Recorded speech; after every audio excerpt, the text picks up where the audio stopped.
I'm living in hell right now. My son just turned 18 and is disabled. He needs and takes multiple medications and needs support at school. He does well in some settings and is on track to graduate and pursue trade school, with support, and we're so proud of him. He is extremely impressionable, a little socially awkward, and desperate for friends. For years we've struggled because he gives his possessions away, gets in bad situations, someone offering to sell him rocks at a park, him thinking they are collectible polished gemstones, so he asks to see them, and then freaks out when he realizes they're drugs, and is easily bullied. He will do anything to be liked. Which breaks my heart. And we're working on it in therapy, with trusted adults, etc. The grown man. This guy is 28 years old. Let's call him Quentin. He's frequently homeless, often sleeping in a tent in parks. Or, he'll get a voucher from our city to stay in a motel. He has 2 pit bulls, not spayed or neutered, that he will leave in the tent or motel room when he works, at a fast food job. I actually have compassion for him and his animals, if he had nothing to do with my son. It started with him asking my son to watch his dogs in the park while he worked. My son is so thrilled to have a friend, and be helping, and he does love animals, so he will spend 8+ hours a day or night, alone in a park, watching these dogs. He would ask can he take dog food, toys, and blankets from our house for Quentin's dogs. He does it whether we say yes or no. Months ago, we would say yes because I appreciate that my son wants to help these dogs. Starting a few months ago, when my son turned 18, Quentin told him he didn't have to stay with us, and could stay with him. For weeks, our son was sleeping in the tent with the dogs or rough in the park. Quentin gives him beer and weed. Our son will watch the dogs for entire shifts while he works.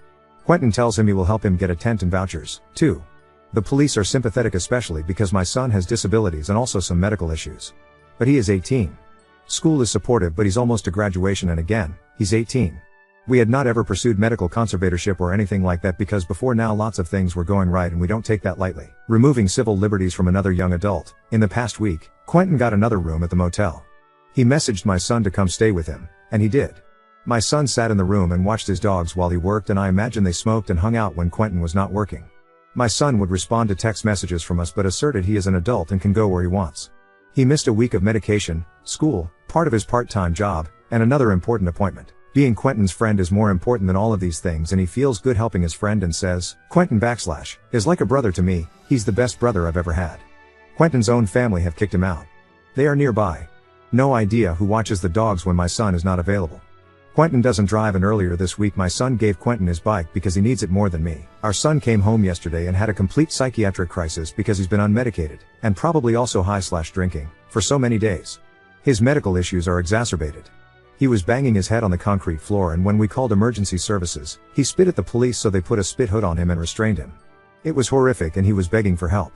We're not sure when he will be stable enough to come home and may need a medical procedure. He was coherent today, crying, apologizing, but still 100% certain Quentin is his friend. I also feel terrible because I know that at age 18 it's a good thing for my son to be not telling us everything, having his own friends in life, etc. I look forward to that day. He does have other friends who are closer to his age and their hanging out is more appropriate. But these other kids have busier lives and more responsibilities. They aren't available 24/7. Quentin is and my son feels so good when his phone pings and it's his friend needing him. How can I make this man's life miserable? Or at least, make it too uncomfortable or risky to keep hanging out with my son? Nothing to harm or stress the dogs, please. It's not their fault and my son would never forgive me. Commenter, sounds like you might need to pursue medical conservatorship, which I know you don't want to do, but it sounds like you definitely have grounds and it's the lesser of two evils at this point. I don't see things ending up well without intervention. Oop, thank you for this, and others who prompt me to reconsider conservatorship. I called a lawyer on Monday. I had already done research and collected that info, but had a lot of hope that once sheltered work started up and he had less free time it might not be necessary. Commenter, pay someone to be your son's friend that's more of a caretaker? Honestly. This guy sounds at the very least like a scammer. Sometimes the only way people into deep in one scam, is a second scam. It's sad but there's literally a bot on R, scams for recovery scams. Basically people promising to recover your loss for some fee. It's not great but if you could afford someone to offer better friendship and then point out that his old friend is lame it'll be like positive peer pressure? Maybe help the person could help them join appropriate opportunities for new friendship then phase out? Oop, this is another great idea and I appreciated the comments below it here in the thread. I have reached out to some young adults older than him that might serve as mentors or fitness coaches. Hang out with him, work out, play basketball. Build positive connections with people who don't wish him ill. Thank you for this. I have a few possibilities here in our area. Commenter, if it was my son, there's nothing I wouldn't do to ensure his safety and well-being. My advice would be to just make this man's life miserable. Contact his work and make complaints against him. Tell them he's selling weed or is abusive to customers. If he has a room, report him for dealing drugs and threats of violence. If he stays in the park, phone the police and claim his dogs are attacking people in the park. All anonymously, of course. Maybe nip down to the park late at night and set off a shitload of fireworks near to his tent. Do this over and over again. Make it your life's mission to ruin him. He'll move on when it all gets too much.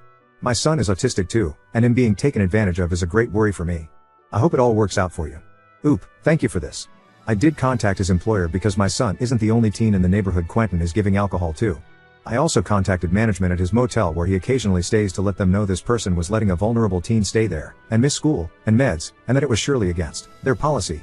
Quentin was not happy I contacted his work in the motel. I felt really empowered by so many of the comments here to engage around this and make his life more difficult. Yes, and great insight to others who mentioned maybe getting my son a dog. He actually has a medical alert service dog and other pet dogs, and cat, and fish, so animals are truly a special interest of his. Heartbreakingly, he will leave service dog with us because the dog is safe and we love them, but Quentin's dogs need him. But yes, we lean on the gifts he has with animals to build other areas of his life. I just spoke to the local police again tonight. Sometimes they lean heavily on he's 18, he's an adult, but some of them, when they get to know him a bit, realize he's vulnerable and are more willing to help. Yes.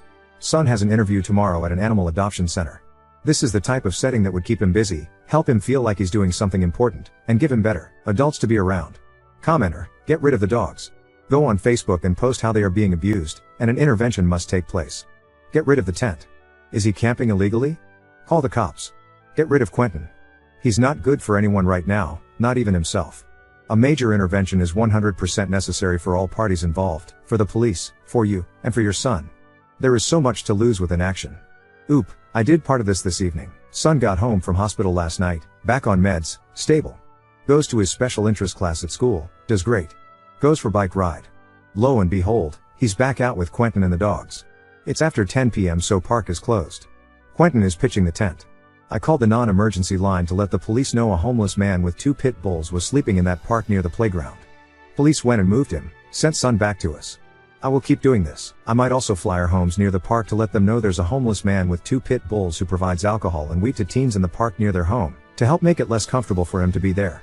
Thank you for this advice. Commenter, you could see if Quentin would accept cash and a bus ticket to leave town.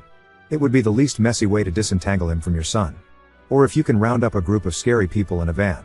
A different kind of ride out. I appreciate and applaud the autonomy you've given your son, but it's time for his own sake. Update 1. A few months ago I came here asking for tips to help get a man named Quentin out of my son's life. I'm super grateful for all of the ideas, and many kind words. As of today, and for the last 3 months, my son is happy and healthy. We found a transitional living house for him with 5 other young men and 2 house managers, and a dog. He's learning to adult, learning to cook, clean, and get a job. It includes therapy, gym every day, yoga, skateboarding. Truly a dream come true. The house is about 40 minutes away from where Quentin lives, and my son feels he has friends, is purposeful and feels adult, and is learning and busy. They will also do job training. Before this happened, I took as much of your advice as was possible. I contacted the manager at Quentin's workplace and the motel he occasionally stays at. I told them Quentin was allowing a disabled teenager to stay with him and giving him, and other teens, alcohol. Manager is local small business owner and took my information seriously. I also went to motel and pointed out the sign that said all guests must have ID, my son does not. I told manager I hoped he was abiding by rules or I'd contact corporate. I also started calling non-emergency PD line when he was camped after park closing time, and leaving his dogs during the day. PD would move him along. Someone had the great advice of being his best friend and showing up all the time. So I did. Quentin wants to see my son. Hey, here I am, too. I'm at the park, I'm at your work, I'm near the motel. I even prepared flyers to let others in the park neighborhood, with a playground for small children, know about the tent, camping, and unsupervised, unneutered pit bulls. Quentin got increasingly upset.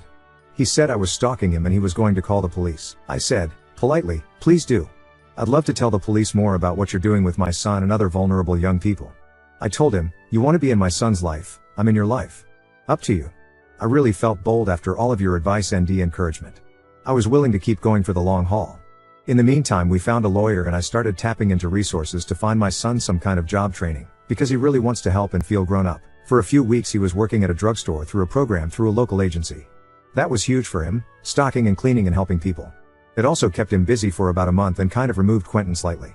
Quentin either got sick of seeing me, or afraid of losing his job. The location of the motel he had been staying at occasionally stopped letting him, so he had to start using another location much farther away. farther to walk to work and harder to deal with. I think he realized my son wasn't worth the trouble I was causing, and just stopped contacting him. Thank you so much for all of your ideas. I was so focused on trying to fix it from my son's end as his mom I had no idea how to actually deal with Q. You all were fantastic.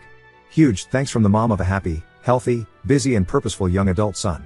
Commenter, glad things in your situation are going in a positive direction, but wondering why you have to mention unneutered pit bulls in such a negative context. I'm 100% about spay and neutering all animals right now cause this country is in a crisis with the homeless pet population, but I feel like your statement wasn't mentioned because of the same reason. Oop, absolutely. Thank you for naming that. I'm also worried about the animals. One reason I struggled at first with what to do is if my son weren't a factor, I would feel drawn to helping Q and his animals, or at least pointing him to resources for that. I have colleagues who work for organizations who help those without homes to stay with their pets, often their family. Since I wrote the first post, one of these dogs has had puppies. I also tried to help my son realize that he wasn't responsible for the dogs and it was a hard life for all of them. Until it became clear how in danger my son was. I guess I mention it as another example of how the adult in the situation was not being responsible, and how the untended dogs were not safe for themselves or other unfixed animals who might come into the park. For me, the state of the animals is also sad and one reason my son was so compelled to help. Which is a negative. I feel for them thought and never wanted to harm or scare them. ETA, sorry if it may sound like taking Tnerian from up, but our services are helping many in this situation, and we will do anything it takes to see our members succeed. I may just be admin and accounting, but I wholeheartedly believe in our organization and mission. Now on to second story. Secretly learned Afrikaans to impress my girlfriend's family, but now I accidentally overheard her gossip that unveiled unexpected secrets. My girlfriend is South African. Her native language is Afrikaans. I've been learning how to speak Afrikaans without my GF knowing. I secretly applied for online courses that I've been using on and off for more than a year now. My plan was to surprise my GF and her family with my American Afrikaans when I finally meet her parents in person for the first time later this year. I never intended to eavesdrop or anything, but learning Afrikaans in secret accidentally exposed me to sensitive information that my GF was sharing on the phone with her Afrikaans-speaking friends from South Africa. It was gossip I was not supposed to understand, but eventually I did. This is what I've heard in the past few months. 1. My GF is planning to surprise me on my birthday by reuniting with her high school metal band and putting on a show for me. 2. My GF wants to tattoo the names of literally all the Harry Potter spells on her back, but she doesn't know how to tell me because she's afraid I'll talk her out of it. 3. My GF casually mentioned that one of the unexpected differences between her glasses and her contact lenses is that when she's on her knees looking up at me with her glasses on, my penis looks much bigger compared to what it looks like through her contact lenses, which is why she's keeping her glasses on during sex. Ouch. 4. My GF is convinced that my parents are swingers because apparently there are always attractive couples hanging out at my mom and dad's house whenever we visit. 5. My GF secretly finished the entire series of Better Call Saul without me, even though we agreed to finish it together, so now she's pretending to have no idea how the show ends. 6. My GF is thinking about canceling the high school metal band reunion for my birthday because she's no longer sure if it's appropriate to team up with two of her exes that are original members of the band. 7. My GF expects her dad not to like me. I would have preferred not knowing most of those things to be honest, but there is no way for me to unlearn Afrikaans, so now I'm cursed with knowing too much while having to pretend I know nothing. Update 1. I asked my GF to marry me in Afrikaans and she said ja. 2. I delivered my I want to spend the rest of my life with you speech in Afrikaans, which surprised and impressed my GF, aka my fiancé. 3.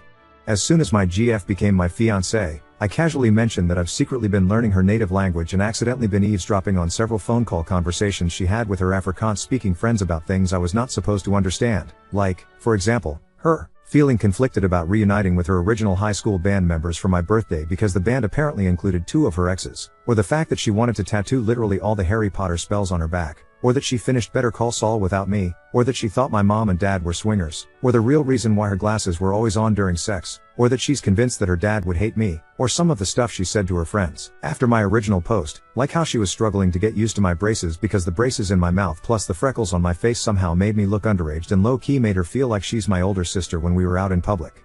4. My fiancée was embarrassed when she realized how much Afrikaans I was able to understand and apologized if she made me feel uncomfortable. 5. I accepted her apology, even though it was unnecessary, well, except for finishing Better Call Saul behind my back. That was a playing with fire moment in our relationship, almost unforgivable. 6. My fiancée got one of the Harry Potter spells on her back, Erecto Patronum. I'm kidding, I stole that from another story. My fiancée is still considering getting her back tattooed. I said it was her choice, but I advised her to avoid covering her entire back with Harry Potter spells like she's some kind of Death Eater Michael Scofield. 7. My fiancé might be right about her dad not liking me because his expression of disappointment and dread when he heard the news of our engagement was priceless. That said, I'll win him over though, even if it kills him. Jokes. 8. My fiancé fully believes my parents are swingers based on the different couples she's occasionally observed coming and going whenever we visited my mom and dad. She wants us to investigate my parents because for some reason it's fun for her to imagine me being the son of a mom and dad whose sex life is far more kinky than mine. I'm not interested in opening that door though because I don't want to know what goes on in my mom and dad's bedroom. However, something tells me that my fiancé will not rest until she has all the answers. 9. I made it clear to my fiancé that I had no problem with her reuniting with her high school band to perform at my birthday, unless it was uncomfortable for her that her exes were part of the band. My fiancé ultimately decided to cancel the band because of behind-the-scenes drama. The drummer, who was one of the exes, apparently gained a lot of weight after high school and lost all confidence to perform in the band. The lead guitarist, aka the other ex, was only willing to participate if my fiancé agreed to play covers of gospel songs since he was now saved and no longer interested in playing the devil's music. The bass guitarist wanted money. 10. My fiancé still wears her glasses during sex. Update 2. However, since then, we've not only gotten ourselves unengaged, we've actually broken up. In my original post, my ex-GF, who was still my GF back then, had a wild theory that my mom and dad were swingers just because they always had people at their house. I never believed it, but I thought it was hilarious that someone thought my parents were that interesting. Not gonna lie, I struggled to move on after my relationship ended. My apartment had too many memories of my ex, so I called my parents to ask if I could stay with them for a bit, just to clear my head. My parents said yes. My dad offered to pick me up, which I accepted. What should have been a 10-minute drive unexpectedly turned into a 45-minute drive because my dad decided to take the longer route back to his house. When my dad was done making dad jokes to help me get over my breakup, he started doing that weird dad thing where he's trying to bring up an awkward topic, but it's too uncomfortable for him to just spit it out, so he ends up saying a bunch of words that only he understands. I was forced to interrupt my dad and basically beg him to make sense. My dad said since it was unclear how long I was gonna stay, he felt compelled to prepare me for what I might see at the house. If my ex was present at that moment, she would have punched me on my shoulder and said I fucking told you. Because my dad confirmed her swinger theory, which no longer made it a theory, but the truth, or as I like to call it, trauma. By the time my dad and I finally made it to our destination, my dad made sure I knew everything I needed to know. I made a list based on what I learned from my dad. 1. Both my parents were swingers when they met. 2. Swinging was not something my parents wanted to do while raising kids, so swinging was prohibited when my parents became parents. 3. To see if they still got it, my parents switched back to swinging when they had the house to themselves again, and lo and behold, they still got it. 4. Hosting swinger parties was something my parents did frequently, usually with themes. 5. My parents were planning to host another swinger party, but my mom was leaning towards calling it off so that I could come home and stay for as long as I wanted. 6. If my parents were forced to cancel, it vowed be the first swinger party they called off since COVID. 7. The theme was prom night. I never expected my dad to go that hard in the too much information category, but as soon as he crossed that threshold, he got it all out of his system. I stayed with my parents for a total of 2 days before it became abundantly clear to me that knowledge might be power for some people, but for me, knowledge was fucking punishment. My mom, who was unaware that I low-key knew she was swinger mom, attempted to convince me to stay longer, and she almost succeeded, but I was done with my dad using our father-son bonding time to play guess which one of our neighbors are also swingers. I used an Uber to get back to my apartment. No more dad rides. I've never been so happy to return to a place that was haunted by my failed relationship. DR relationship ended. Didn't want to be alone. Called my parents, asked if I could stay with them. They said yes. Dad offered to pick me up. During the drive, Dad decided to tell me that him and my mom were swingers and kind of implied that I was fucking up their plans by unexpectedly coming over to be sad and shit. I returned to my apartment 2 days later with unwanted mental pictures of my parents fucking random people. My ex and I broke up because of a tattoo. Her friend passed away, which prompted her to literally get his name tattooed on the back of her neck. The friend was someone my ex used to sleep with before she met me.